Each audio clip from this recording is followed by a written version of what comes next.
کربلا میں نواسہ رسول فرماتے ہیں، اے ظالموں، میں تمہارے رسول کا نواسہ حسین ہوں۔ آج 10 محرم کے دن دنیاوی دولت کے لیے میرے عزیز و اقارب کو شہید کر دیا، میرے عباس کے بازو کاٹ لیے، میرے علی اکبر جو شبیہ رسول تھا اس کے کلیجے میں برچھی کو مار دیا، میرے 6 ماہ کے علی اصغر پہ بھی رحم نہ کیا، اس کو بھی تیر مار کے پیاسا شہید کر دیا۔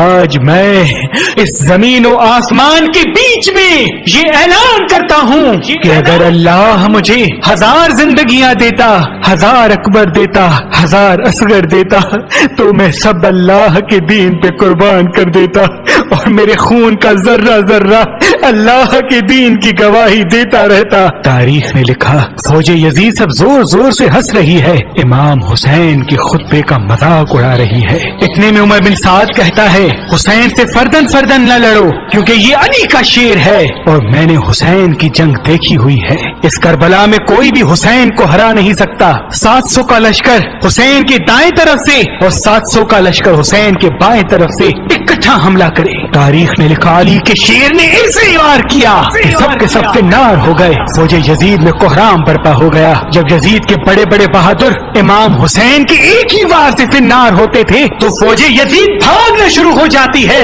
پھر عمر بن سعد کہتا ہے، اب لشکر سے حسین کو شہید کرنا ممکن نہیں، جاؤ خیموں کو آگ لگا دو۔ بس کچھ ظالم خیام کو آگ لگاتے ہیں اور کچھ ظالم امام حسین علیہ السلام سے دور جا کر دور سے تیر، نیزے اور برچیاں پھینکتے ہیں۔ تاریخ نے لکھا امام حسین کبھی خیام کی طرف جاتے ہیں، کبھی میدان کی طرف آتے ہیں۔ پھر عمر بن سعد کہتا ہے، جس کے ہاتھ میں جو جو چیز ہے وہ حسین کو مار دے۔ جس کے پاس نیزے تھے اس نے نیزے مارے، جس کے پاس تلواریں تھی وہ دور سے تلواریں مارتا رہا، جس کے پاس تیر تھے وہ امام حسین کا نشانہ لے کے تیر مارتا رہا۔ تاریخ نے لکھا جس کے پاس مارنے کے لیے کچھ نہ تھا وہ کربلا کی گرم زمین سے پتھر اٹھاتا اور امام حسین کو مارتا۔ امام حسین علیہ السلام آسمان کو دیکھ کے کہتے ہیں، اے اللہ اس 3 دن کے پیاسے رسول اللہ کے نواسے کی جنگ دیکھ۔ اتنے میں آواز غائب آتی ہے، اے حسین تیرا اللہ تجھ سے راضی ہو گیا۔ مولا حسین ذوالفقار کو روک دیتے ہیں اور ظالم مسلسل امام حسین کو نیزے اور تیر مارتے رہتے ہیں۔ اتنی دیر میں ایک ظالم امام حسین علیہ السلام کو پیٹھ میں ایسا نیزہ مارتا ہے کہ آپ گھوڑے کی زین سے زمین پہ آ جاتے ہیں۔ تاریخ نے لکھا امام حسین کے جسم پر اتنے تیر تھے کہ امام حسین نہ گھوڑے کی زین پہ تھے نہ زمین پہ تھے۔ فوج یزید میں خوشی کا ماحول برپا ہو جاتا ہے، سب زور زور سے کہتے ہیں کہ ہم نے نواسہ رسول کو شہید کر دیا۔ اتنے میں شمر کہے، دیکھ کیا رہے ہو، جاؤ حسین کا سر کاٹو۔ جو جو امام حسین کے قریب جاتا تو امام حسین کی آنکھوں میں ان کو رسول اللہ کا چہرہ نظر آتا اور وہ رو کے واپس آ جاتا۔ شمر کہتا ہے، رو کیوں رہے ہو، یہ حسین کا سر نہیں بلکہ یہ سوچو کہ اس سر کے وزن جتنا سونا ہمیں یزید دے گا۔ بس قریب آتا ہے اور امام حسین علیہ السلام کے گلے پہ خنجر رکھتا ہے، دیکھتا ہے کہ امام حسین کچھ کہہ رہے ہیں۔ جب سننے کی کوشش کرتا ہے تو امام حسین کہہ رہے تھے، اے اللہ تیرے اسلام کے لیے میں نے اپنا سب کچھ قربان کر دیا۔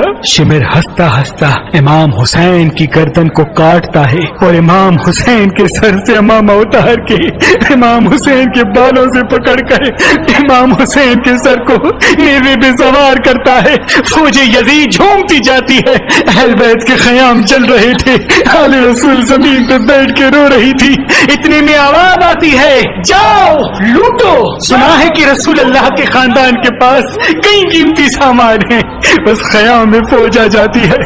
کوئی رسول اللہ کا امامہ لے کے جاتا ہے، کوئی مولا علی کی تلوار لے کے جاتا ہے، کوئی بیویوں کے سروں سے چادریں چھین لیتا ہے، کوئی بی بی سکینہ کے کانوں سے بالیاں کھینچ لیتا ہے۔ اتنے میں آسمان رونے لگا، زمین تڑپنے لگی۔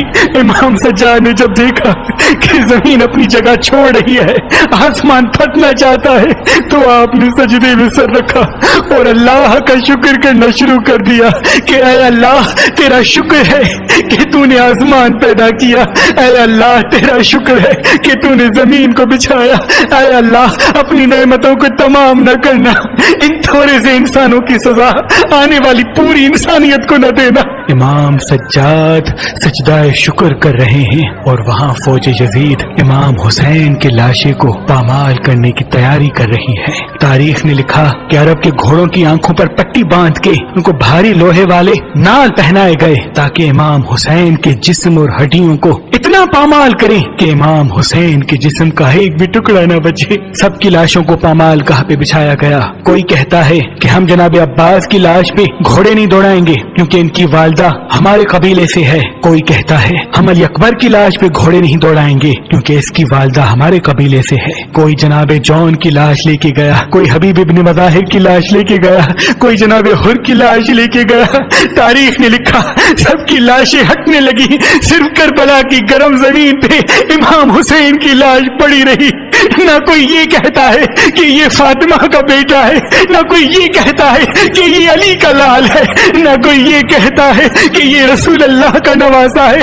بس گھوڑے امام حسین کی لاش کو پامال کرنا شروع کرتے ہیں۔ تاریخ نے لکھا گھوڑوں کو اس طرح سے دوڑایا گیا کہ امام حسین کی پسلیاں ٹوٹنے لگی، امام حسین کا سینہ اور پشت ایک ساتھ ہو گئے، امام حسین کی ہڈیاں اور گوشت زمین کربلا پہ بکھرنے لگا۔ اتنے میں ایک شیر آتا ہے، وہ سپاہی شیر کی آواز سن کے بھاگ جاتے ہیں۔ بس امام حسین کی لاش کو پامال کرنے کے بعد فوج یزید جشن منا رہی تھی اور آل رسول جلے ہوئے خیام کی راکھ پر زار و قطار رو رہی تھی۔